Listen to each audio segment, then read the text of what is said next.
Welcome to the MadTrio podcast. This week we have the California Pariah, Jonathan Charney, James, the Fat Man, Stevens.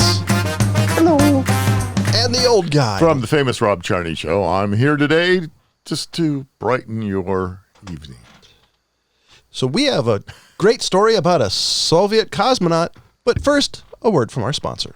Today's show is brought to you by Audacity, the unforgettable party game for mischievous people. They have online monthly game nights on Discord, so make sure you stop by their Facebook page for event times and dates. You can also grab a free quarantine version of the game straight off their website. Audacity, the unforgettable party game for mischievous people. So the old guy was alive for this. Do you know what happened on April 12th, 1961? Yuri Gellin? Bingo! Soviet cosmonaut made pioneering spaceflight 60 years ago. God, am I good or what? You're good.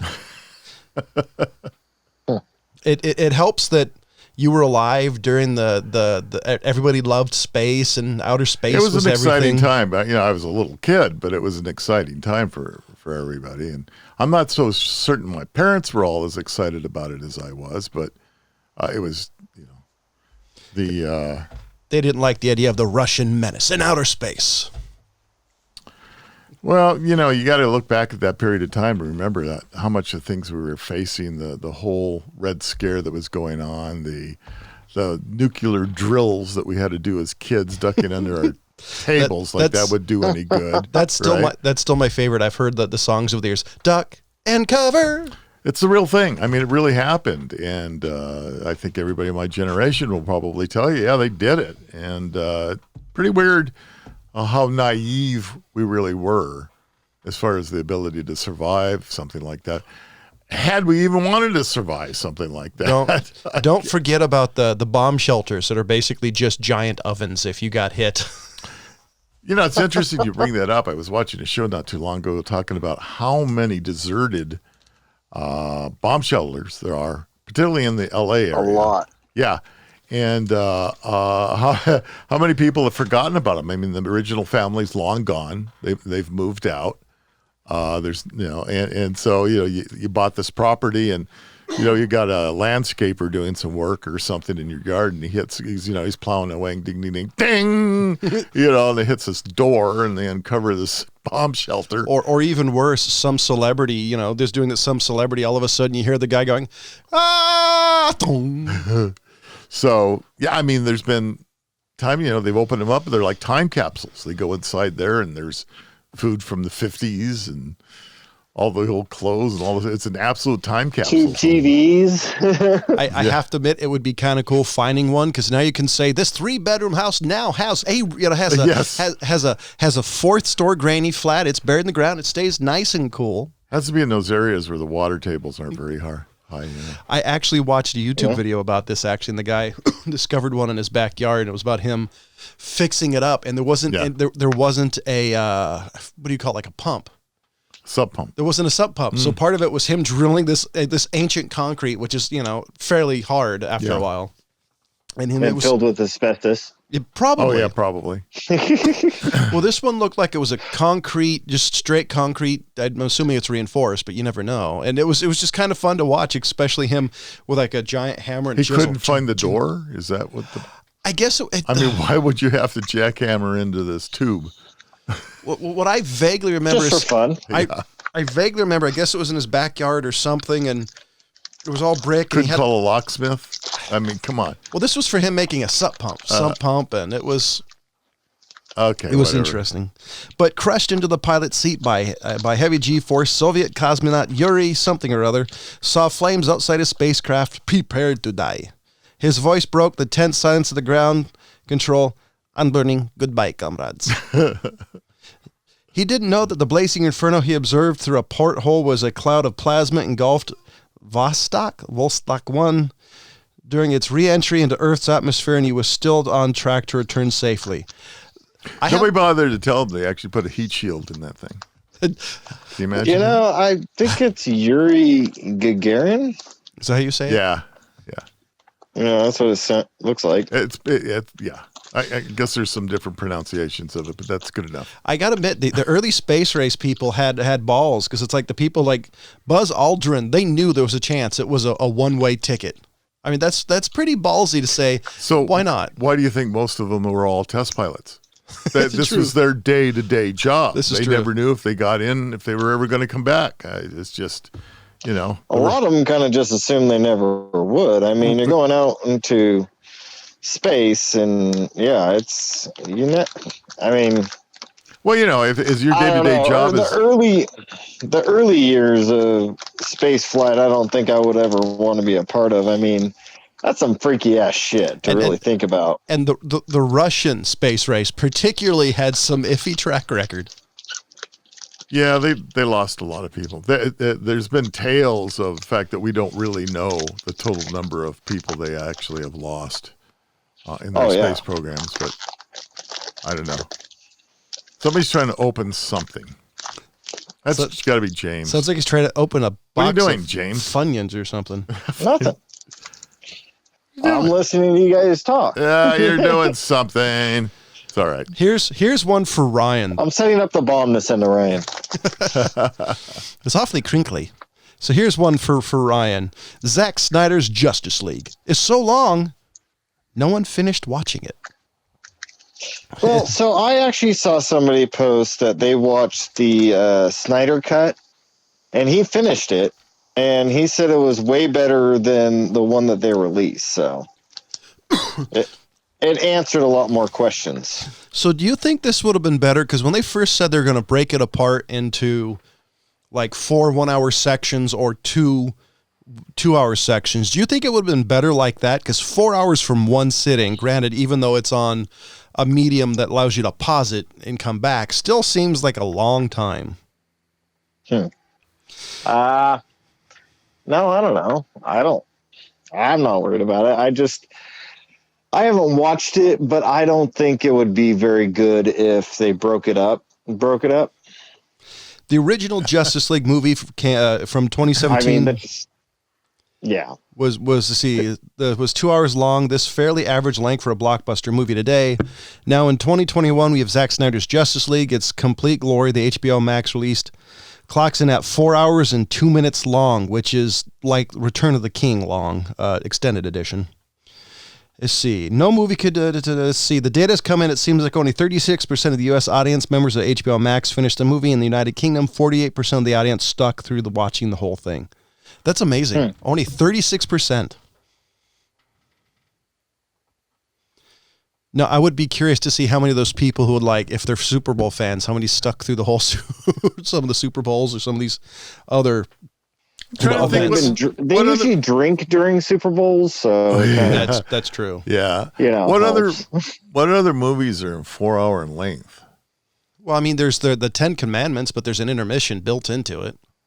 Well, it's funny that you say that, because it seemed to me that in the early days of going to the movies, we always had we had a newsreel, we had a cartoon, then we had a movie which came with an intermission, and then it finished. And I don't think the movies were more than 2 hours long then, maybe a little bit more. No, the old movies that I used to see, the black and whites that my parents would always watch, they weren't all that long. I mean, with the exception of the musicals, but even still. So I found they weren't more than 90 minutes, really. So I found something from Screen Rant. 10 best movies that are over 4 hours long, if you guys want to go through it. Yeah, go ahead. Let's see if we know any of them. So here's one I've never heard of. James might have seen this because he's seen more movies lately than I have. Is Warriors of the Rainbow. Seedic Bale, Seedig. I have no idea what the fuck that is. I've never heard of it. Carlos, 2010. Never heard of it. Carlos is technically a miniseries that has been released to show. Okay, it doesn't count. Okay. Gettysburg. That was a miniseries. Okay. 1900, 1976. Robert De Niro starred in some truly epic movies through the 70s, including Godfather Part 2 and Deer Hunter. And the 1900, the latter is a historical drama that takes place in Italy in the first half of the 20th century. I've never heard of this movie. I haven't either, but I wouldn't really consider that a movie. I mean, I don't know. Hamlet. Not really one I would. Yeah. What else? Anything else? War and Peace. Shocking. Okay. War and Peace. War and A Peace. book what's famous. Famous? Yeah, it's famous for being long. I made sure I skipped that one even as a kid. That's funny because it came out in 1966. There you go. What about you, James? Older kid, teenager. Once Upon a Time in America, 84. I heard about that movie. Never saw it. It's been talked about. James, ever seen it? Which one? Once Upon a Time in America, 1984. Who's in it? Yes, I have. How was it, if you remember it? Obviously not memorable enough because I'm like, meh. If it was over 4 hours, it was not that good. It would be Was burned. it? 4 hours. It's one of those 4-hour movies. Yeah. So Once Upon a Time in America is a famous case study in butchering theatrical releases. The American distributor feared that the movie wouldn't make any money owing to its original 215-minute long running time. So they decided to cut it down to a much more palatable 139 minutes, but they also rearranged the scenes into chronological order, completely butchering the intended tone and sequence of events. The full 250-minute extended cut is now available. The rest of these are Lord of the Rings. Oh, yeah. Okay. Yeah, now I remember this one. I had to look it up to see exactly which one it was. This one wasn't that bad, actually. It was actually a pretty good movie. You've never seen this one? It does not look familiar. I've probably seen bits and pieces. Who's in it? Yeah, James? You have Robert De Niro, James Woods. Wow. There's a lot of it. Burt Young, Joe Pesci. I knew I've heard of the movie. I just didn't think Okay, well. Danny Bad on us. Yeah, there's a lot of stars in this one, and it was actually a really good movie now that I'm looking at it and remembering, yeah. And the last one was Return of the King. Return of the King and Lord of the Rings. Goodness, I forgot it was that long of a movie. Because I think... Yeah. I don't know. I don't see I thought the Costner Dances with Wolves was right up, almost up there. But I guess not. Well, this is just a small list. And listicles go. It's, mileage may vary. Let's see. Because there's a couple of ones that I don't know if I would have. So Dances with Wolves. It's 4 minutes. It's 4 minutes before the 4 hour cut. 3 hours and 56 minutes. I'll see. But there's a guy like Kevin Costner movies always seem to, even if they're bad movies, they seem to fit and be better at 4 hours. Like The Postman, bad movies, still time to have a fuller narrative. Yeah, Dances with Wolves, believe it or not, because I remember the couple that we went and saw the movie with talking about the fact that the almost 4 hours really didn't feel like it. I mean, in the theaters watching that movie, it was a good movie and it kept your attention. So I bet if you watch it now, it seems like 8 hours. Probably would fall asleep, but it seems like anytime I sit down for 2 minutes, I fall asleep. So, James, when's the last time you saw Dances with Wolves? Because it's been probably 30 years. I actually watched it. Let's see. Oh, yesterday. It seemed like a year ago. About like 5 years ago. I bought it on Blu-ray because I really like it, and it came with like a digital copy that I watched. There you go. The digital copy. But yeah, it was only maybe about Good movie. 5-8 years ago. Yeah, it's a good movie. Good movie. Yeah. I was actually thinking about watching it again recently because I was like, I haven't watched that one in a long time. I don't Wonder know how it is. I don't know if I have the patience anymore. I used to love long, slow burn movies, but I've watched some of these fast-paced movies, slower movies. They wanted to speed up a little. There are certain movies that it doesn't always have to be action all the time, nonstop for you to hold your attention span, I mean. No, I know. But name a movie that is like that nowadays. All the movies are these fast-paced action movies because that's how Marvel made a ton of money. But Marvel's playing off of, a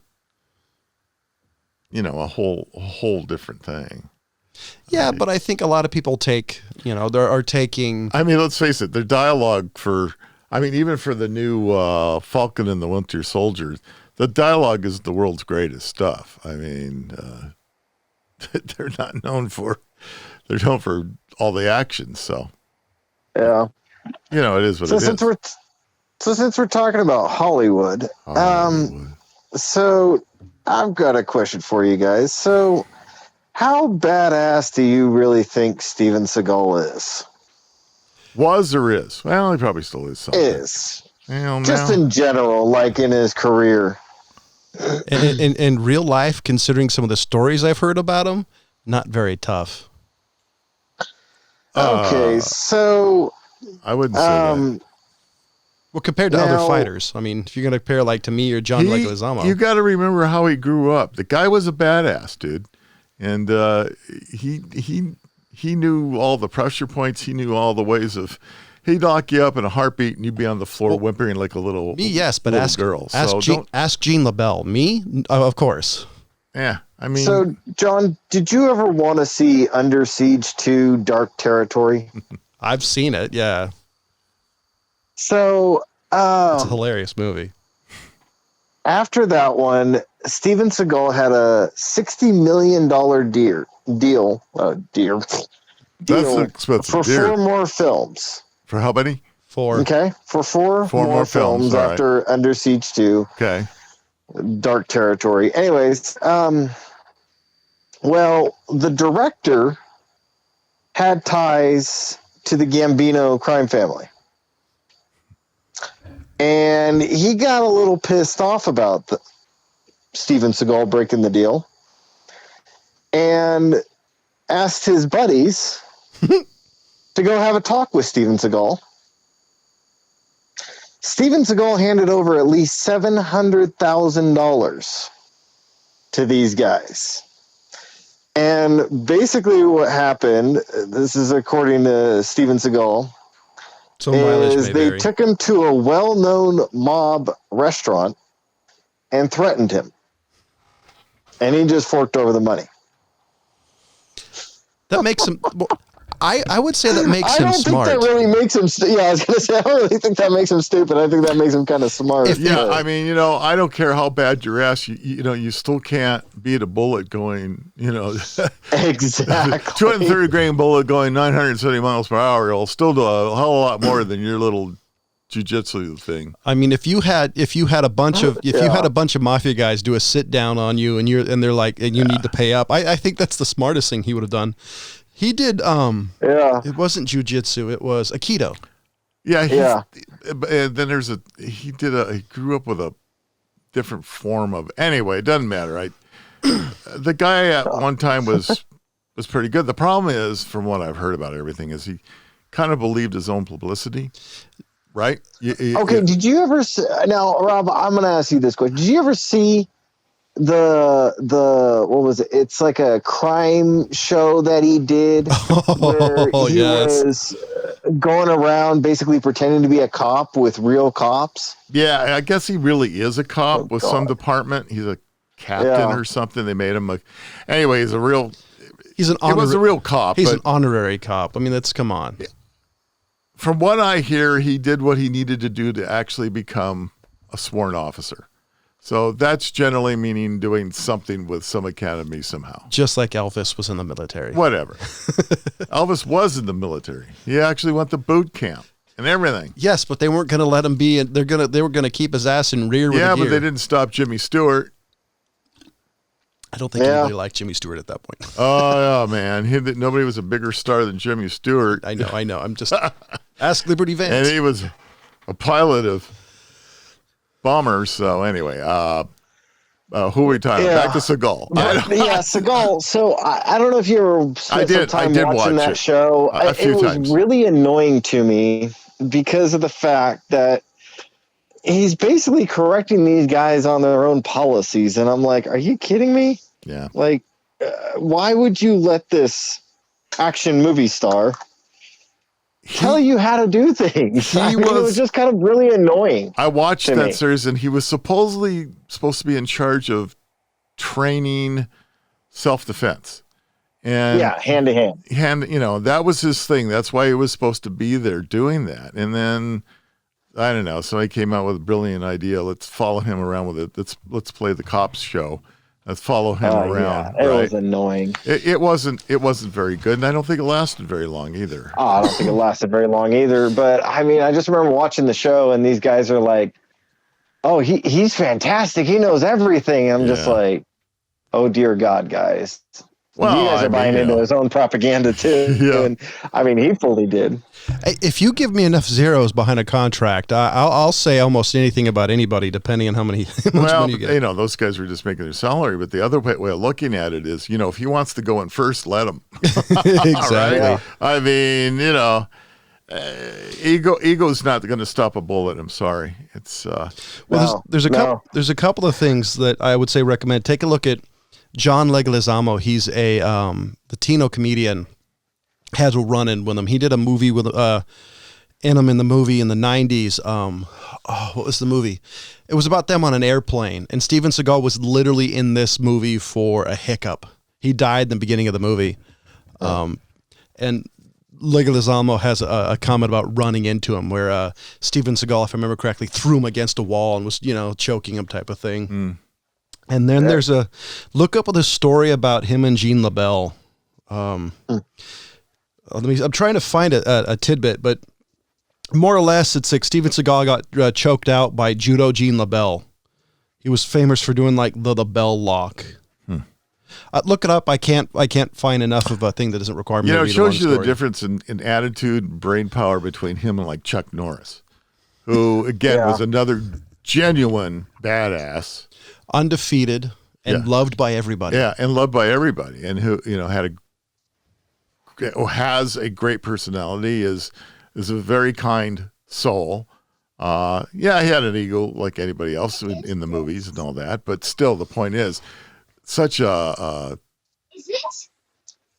diametrically opposed personality compared to Seagal. It's kind of interesting.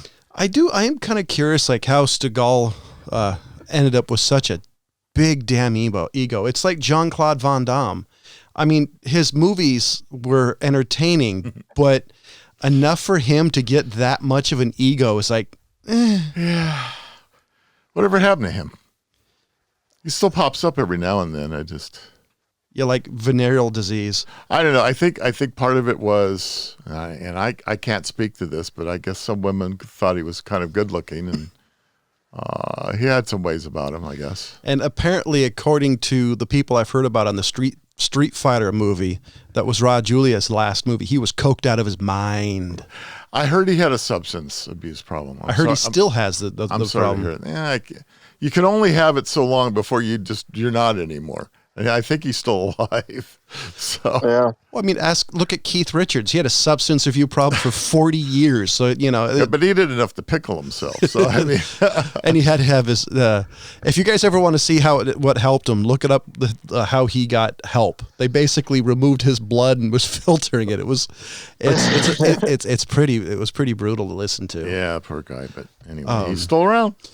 But I don't. The problem is he's looked the same for the last 30 years. It's amazing what plastic surgery will do. It's just, hey, he looked 80 30 years ago was my point. Yeah. He looks so speaking of officers, what would you do if you were a former sheriff's dispatcher and all of a sudden you look in your bank account and see $1.2 million? Not spend it. Yeah, everybody that's tried to spend money that isn't theirs, that's been in their bank account, has gone to prison in some way, shape, or form. I know somebody who that happened to, just not that degree. Yeah, this sheriff dispatcher decided that she was going to immediately transfer the funds to another account. Okay. And buy a new car and house. Okay. So well, how did she like the fraud charge? Yeah.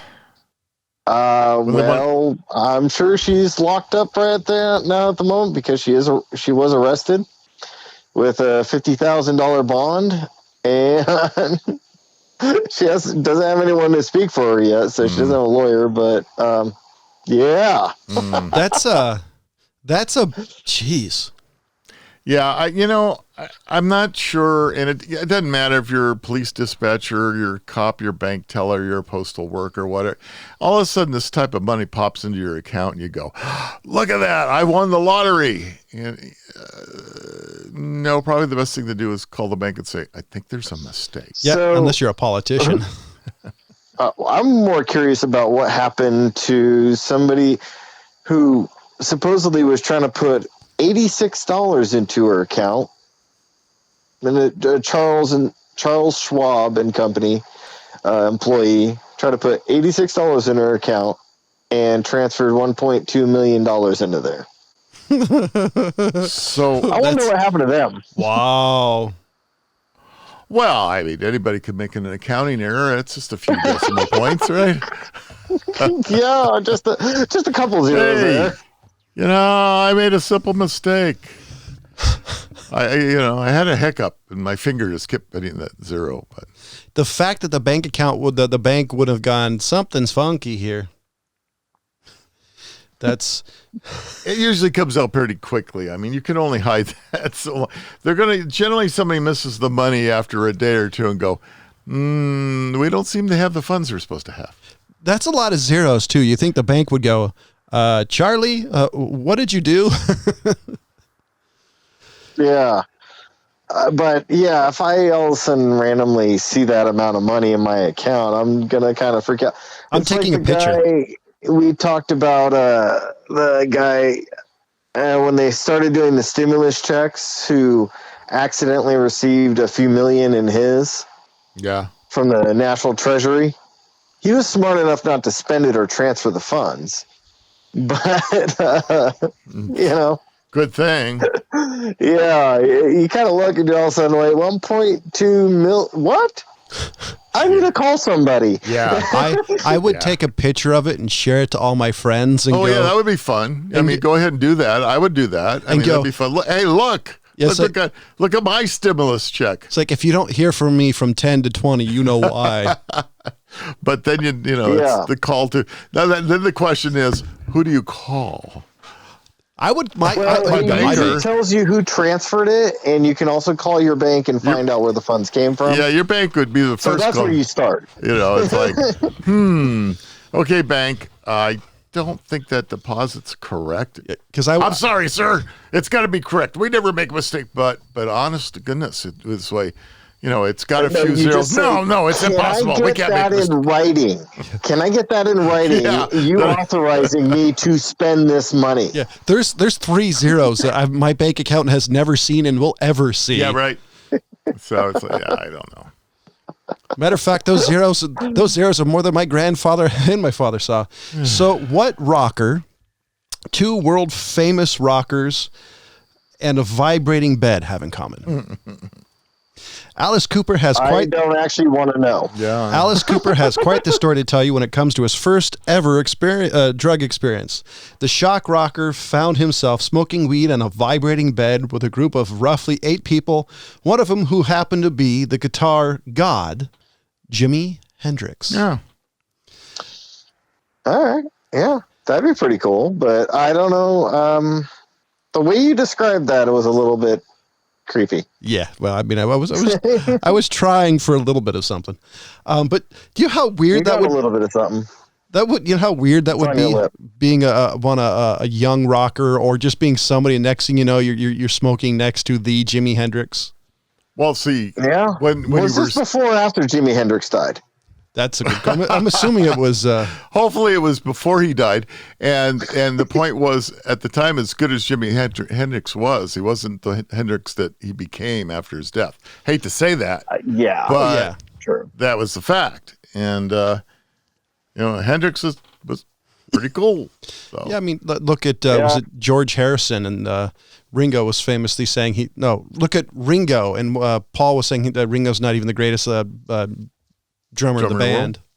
Ringo didn't argue with him. Why should he? He got the same paycheck. Yeah, exactly. So Yeah. that'd be fine. It's not the best musician. I found something today that that kind of tripped me out and made me wonder about this one. is, have you guys ever heard of the Euthanasia Roller Coaster? Yes. I don't know why, but I have me. heard of it. Remind us. So the Euthanasia Roller Coaster was this roller coaster where you start out going up a 1,600 feet ascension to drop down and then do 7 back-to-back loops in which you will reach 224 miles per hour and reach G-forces of 10, causing loss of oxygen to the brain, unconsciousness, and death. Now, this was a design by a roller coaster designer and artist named Julianus Urbanus, and he was trying to come up with an idea to give people, thrill seekers, basically a painless way to end their life that also brings them joy. I think heroin's easier. He pitched it as concept art and a solution to overpopulation. Okay. Yeah, so he decided to come up with a fun way to kill yourself, basically. With that being said, we have another sponsor or a word from Messenger. Just listen. Do you want to keep up to date on the maddest of the mad at the MadTrio podcast? Check out our social media feeds on Facebook, Instagram, and Twitter, or go to themadtrio.com. So he was just pitching this roller coaster. It never got built, I'm assuming. That's Yeah. a pretty Where Where was this guy from? I have to go back up. I'm just to curious. the I mean, beginning. and I wanted to hear his name again. So sounded French. but- Julianus Urbanus. I don't see in the article where he's from. maybe he's Italian. Hold on, let me click on his name and see if it comes up with something. Just trying to figure out. I just Lithuanian. Lithuania. All right. Wow. and Yeah, he's a co-founder of the Lithuanian Space Agency.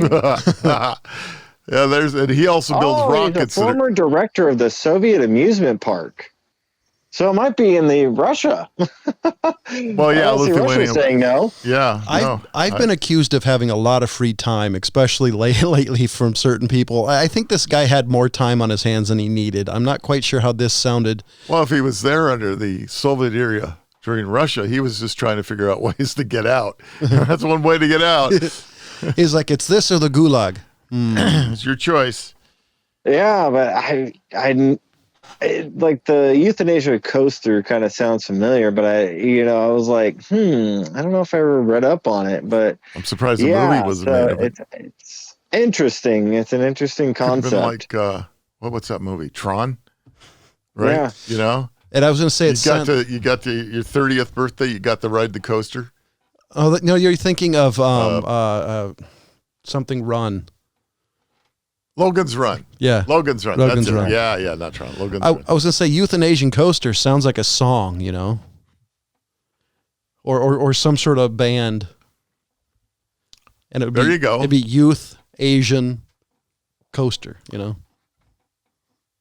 Yeah, but Well, anyway, nowadays that might be considered politically incorrect. Not if they were a K-pop band. Then it's just don't get me marketing. started with K-pop. My goodness, what a weird thing that is. This coming from a generation where King Crimson was a thing. Hey, Or at I know. That's at least when men were men and women were women and boys weren't trying to be girls. Or Oh God, that sounded bad. No, never mind. I didn't say that. Can we end that? Ladies and gentlemen, I'm done. Ladies and gentlemen, I'm we done. here at Old Guy Tech TV and the Mad Trio podcast. These Disavows all knowledge. does not necessarily reflect the views of the hosts of Mad Trio podcast. Sorry, folks. except for the one host that said it. I apologize. But, ladies and gentlemen, what you don't know is he's been on an extreme amount of laudanum lately. He's just had a really interesting day. It's been a long. Yeah, I had 4 hours of sleep, so that's the excuse. So, I'm gonna stick with it. shit, I'm not sure. Anyway, sorry. So this is an interesting thing. There was This is a rough NASA transition. engineer found out about the roller coaster, and he looked into it and was doing the science behind it. He found some minor errors in the aerodynamics and friction, but interestingly, he discovered that amputees and people with small legs might actually survive the coaster. Oh, okay. So just make sure you cut your legs off before you get on it. Wow. Well, So I don't think we'll see it at Disneyland anytime would soon. the drummer of Def Leppard survive? Half of them. And you thought what I said was wrong. Yes, but everybody loves the drummer of Def Leppard and has made jokes about him since the 80s. Come on now. I'm not here making jokes about poor defenseless people. Hey. Fuck, that's still a rough transition. Okay. Anyway. So did you know that Wyatt Earp's his quote unquote wife died of a laudanum overdose? Oh, a lot of people died from laudanum overdose. I didn't know that. I didn't know he had a common law wife. I know he was a scumbag. Yeah.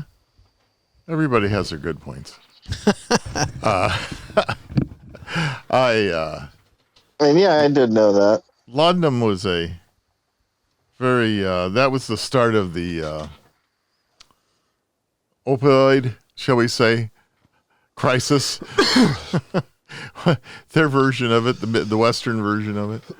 So we're going to try to distract from some of the previous conversations. Yeah, it got pretty morbid. It's all James' And we're going to go straight into making it worse. A beloved TV host and animal activist unfortunately has Alzheimer's. Oh, yeah, Jack Hanna's family announced he has Alzheimer's disease. And I read an article, I don't know how much is true, saying it was a particularly fast thing. That's what they said. It was a rapid onset Alzheimer's or dementia. Rapid onset dementia. Wait, who was it again? Jack Hanna. Jack Hanna. Okay. Yeah. If y'all aren't familiar with him and you haven't watched American television for the last 30 years, he was on all the Tonight shows and type of things. He had He's his always own bringing animals out to Jay Leno's show, and he actually I saw him not too long ago. I wanted to say it was the Today Show, I think, where he partnered with a couple of zoos in the United States, and he was always talking about trying to improve zoos and animal habitat. And he had a TV show that was at one of the filmed at one of the Busch Gardens. And so according to TMZ, Jack Hanna, the famed and beloved animal expert, is battling Alzheimer's disease. His family is saying it progressed much faster in the last few months. Jack's 3 daughters, Kathleen, Suzanne, and Julie, made the sad announcement Wednesday saying he's no longer able to participate in public life as he used to, which is a shame. Is a guy who kind of grew up with him. Jack Hanna, I loved his. I love anybody's excitement about things, but seeing him excited about animals, it was always kind of fun to watch. I was kind of really sad to hear that. Well, he wasn't Steve Irwin level of excitement, but he had his own version of it. He was a little more restraint. Well, Steve Irwin, I think the way I used to watch him, I loved his excitement, but part of it is I think why people watch NASCAR. You know, it's because he would be waiting for the crash. Yeah. Well, then you stop watching NASCAR because they fixed the problem. Yeah, but I mean, it's the same way with Steve Irwin. It's because they were waiting to see if the crocodile bit back. Yeah, I know. I just, I guess. So anyway, yeah, I'm sorry to hear that for him. I'm hoping that something like that doesn't happen to me. But what I'm really hoping about is that I'll often wonder about the awareness of, do you become aware of your faculties slipping that rapidly?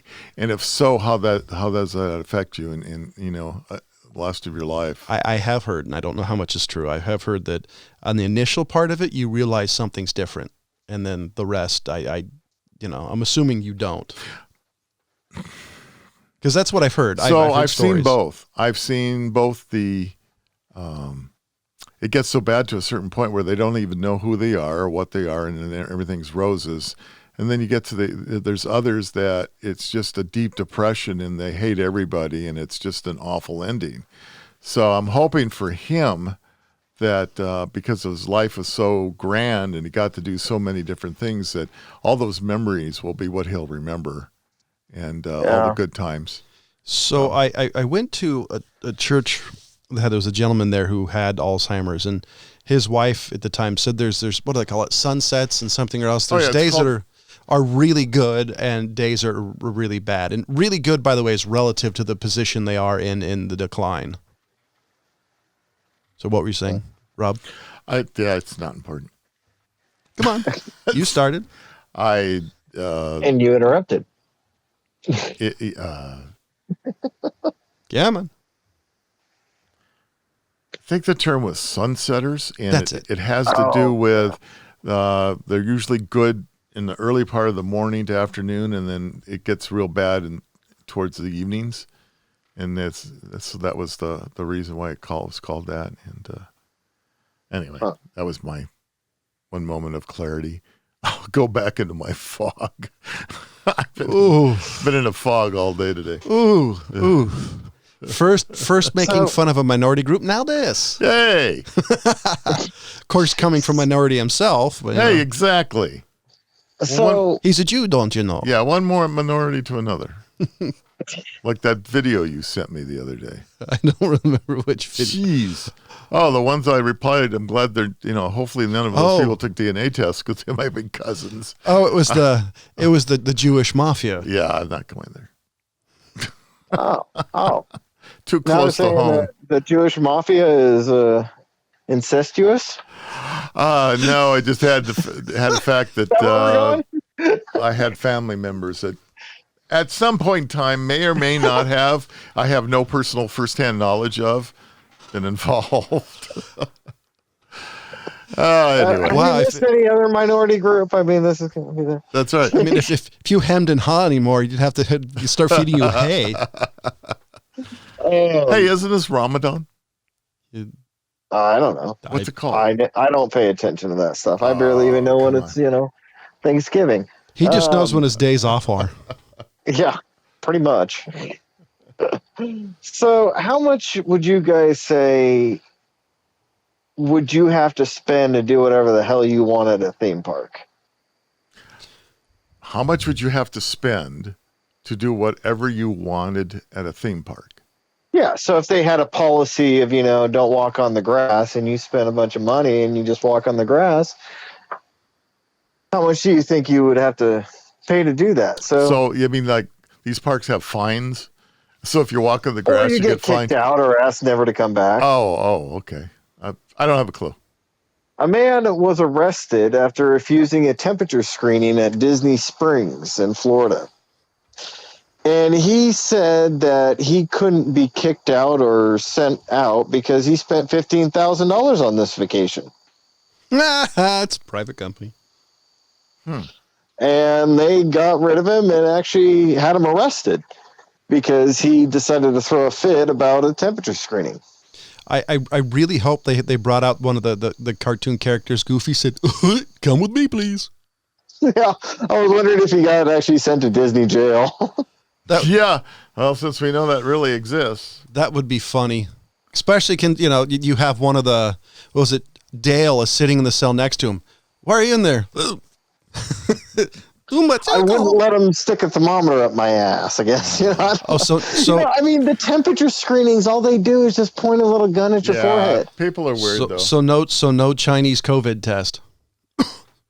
Yeah, I've had some of those tests somewhere where the reading literally was like 89.5, and I told the guy, I said, by legal definitions, I'm dead, right? I said, So Come on in, sir. So as a zombie, can I just steal whatever I want since, I'm past the point of you being able to persecute me or prosecute me? Because zombies are minorities too. Yeah. Yeah, but I mean, just for something as simple as that to waste your money on, to just find a temperature screen. It baffles me. It just baffles me. Yeah, I don't. Why? That's the question. I don't understand. I mean, because I thought it was SOP. Isn't it part of the agreement when you buy? Because I've heard. I've heard it's much part of the agreement when you get a ticket to Disney right now is that you are mandated Submit X, Y, and Z. Oh yeah, there's guidelines. Temperature screen. Yeah. I mean, it's you got to do if you want to come on to their property, you have to abide by the rules. Yeah, and if that's what I'm saying. How much money do you think you need to spend to break rules at a theme park? Well, obviously 15,000 isn't enough. So that's pretty much apparently not. That's 4 people. Oh wait, yeah, in Disneyland it is. I don't have a clue. I guess you got to be a star or something, right? A real movie. Tom Cruise could probably get away with it. Honestly, I doubt it. I mean, he would probably have some sort of, space bubble or maybe something to prove he's been yada yada. But I think if they're doing it for the general public, I would enforce it for everybody. Be considering if one person having COVID could cause a minor like epidemic. Him would never go during general public anyway. He could probably not get 20 feet before he's mobbed. Yeah, he probably goes at like closed times where they allow people close like at midnight. that. Tom Cruise gets the 12:30 show. Joe Rogan said on one of his podcasts that there's like celebrities get certain treatment, like they go through the back doors and they get certain things. So. I'm sure they do. They'd have to. So do either of you two trust? I'm going to check some old black and white TV television shows. Have either of you heard of the show F Troop? Yes. Okay. I've even watched it. You have? I vaguely remember it, but I have watched it. Oh, well. Larry Storch came up. I think he just had his birthday. It's the only reason it popped up on something. No, could have been. Born in January 8th. So for some reason, did he pass? Oh, my God. I'm botching the hell out of it. But I started thinking about the way we started watching television and the shows we started watching and how we started watching. And I was thinking about a show like F Troop. Now, F Troop was based... Who did you say die? Larry Storch? Yeah, it's Storch. Yeah, I'm looking at him right now. Huh. Yeah. If you look at there's a group of pictures of one that's probably in a Union soldier's uniform. And it was based off a Union, loosely based off a Union group at a fort in the West, and about the shenanigans that they did. It was a comedy. So James Hampton of F Troop and Longest Yard died. Okay. So I guess what I was getting at is I was thinking about how television has evolved from that period of time. Because I remember watching that show, and I'd have to look up and see the actual dates of it when it was on, but I remember watching it as a kid, and I started thinking about how we were forced to watch 1965 to 67. Well, there you go. So I wasn't as young as I thought I was. But the point was is that what was on was what was on. It wasn't like, we had 3 channels, and you had your choice, and it was And to quote Jeff Foxworthy, if the president's on, your night was shot. No, I was gone. He's on every channel. Every channel. Yeah, and I started thinking about how much it's evolved, and part of what brought it to my attention was the fact that yesterday I was desperately looking for something to watch. And I'm going through all my streaming services stuff, and I realized there must have been 1,000 different programs on there. Not one caught my attention that I just was in the mood to watch. And I went, how weird have we gone from 3 channels and what was on to the point that now we can get it anytime we want, any show basically we want, anywhere we want, and you can watch TV on the in Everest.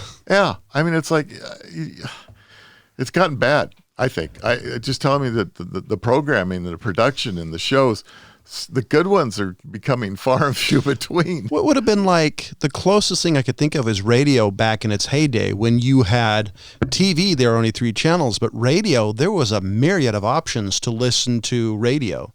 Well, when you first started with only AM, you were still only limited. Yeah. Okay. It was when FM came on that radio really exploded. Well, I meant for like the old time radio shows, because didn't FM come around into the 50s or 60s? Or was it before that? Yeah, it was late 50s, early 60s, I believe, and watch me be corrected. I think the technology came out in the 40s, but I think until you got your push-button radio in your car, you know, where you could have your girlfriend with you and you could go through the radio channels, and there were actually FM channels to go through. That's when things got really cool. Because radio, I don't know. Radio for me was normally a thing that I almost exclusively listened to when I was driving. It seemed to be the thing. May have been going wherever you were going. You always had the radio on and you listened to it. It wasn't as big a deal in the house. Well, I'm going to correct myself on that. So when I was younger, strangely enough, I was a talk radio buff. And those were the early days of talk radio. So I remember as in the car, it was always music. I don't care what it was always music of some kind in all the different channels. And it was always driving. And music in the house, in the home for me was always different. It was always vinyl. So when I listened to music, it was always the record player was going. Oh, so I thought you were talking about the Edison ones. You were talking about the actual flat ones. Well, you know, had I known about the Edison ones, I could have listened to those too.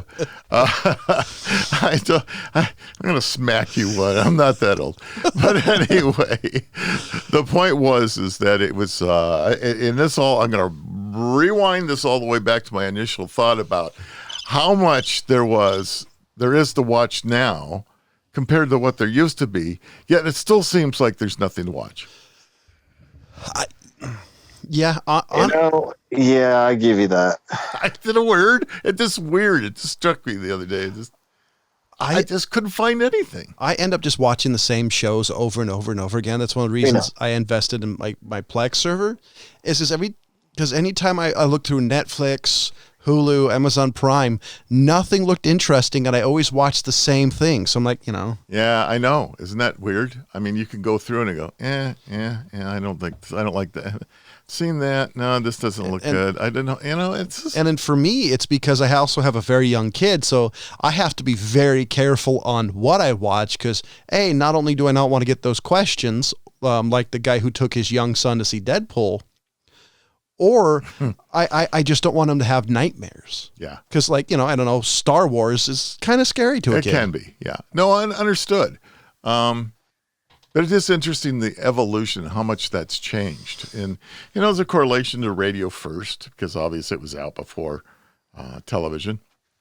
And then television in the beginning was so limited. I mean, and don't forget, television wasn't 24/7 either.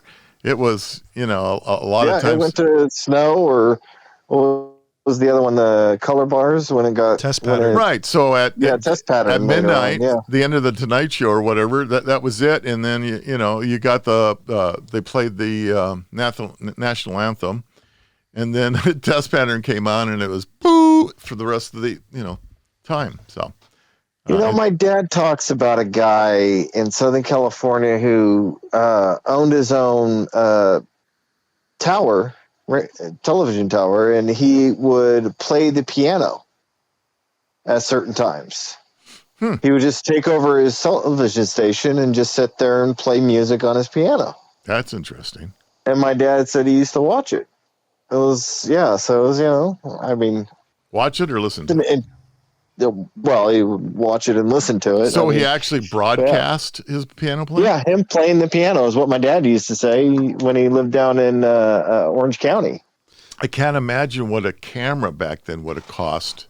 He must have been a rich guy. Yeah. Not only that, oil baron. To have an old oil baron or something. I don't know. Well, the tubes alone, the broadcasting, the broadcast, it would have been a fortune. Yeah, it would have been good on him, but I can't imagine what it'd cost to do that. And today the FCC would have you locked up and put away. Yeah.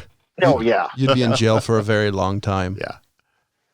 But interesting. Well, back then, you could do whatever you wanted if you owned it.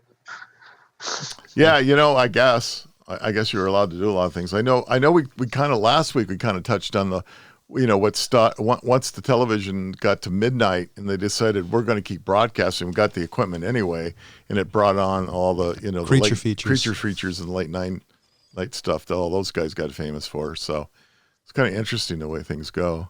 Who I would have been most interested in and would have loved to see his opinion of the way TV took off is my grandfather, because he was born in like around the early 1900s. And so when he grew up, radio wasn't even invented. They were still using what's it called? The dashes and dots. Morse code. They're still using Morse code, and that's the latter end of that. And towards the end of his life, there were computers that sat on your desk instead of being the size of city blocks. And it would have been interesting to see at 110 what he thought about all this new technology. So your other grandfather, my father, talked about, and I think this was probably in the 80s, shortly before he died anyway. And he talked about, he was born in 1911, and he talked about just what he saw in his life from a child to adult, what happened to the earth in that short period of time, the technology and everything that's come along. Just amazing, right? Because you got to remember, if you go back to early flight, I mean, he was born in 1911. I think Wright brothers had flown, somebody'd have to correct me on the date on that, but just a few years before that.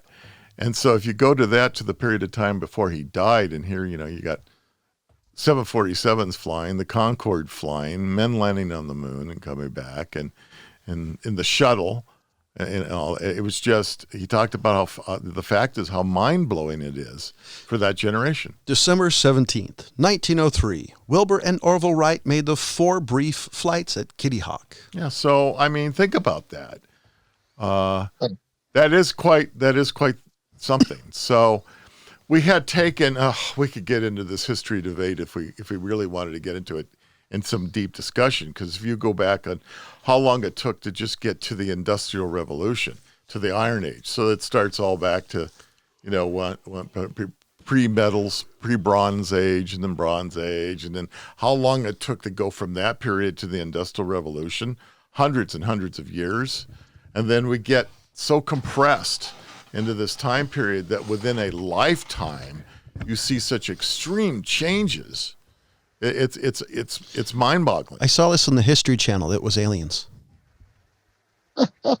Sorry, couldn't resist. You should have. And with that, show's been on for almost an hour. We're going to say goodnight, folks. Thank you for listening. It's very nice of our sponsors to sponsor us. And any last words, Jonathan? Still waiting, dude wipes.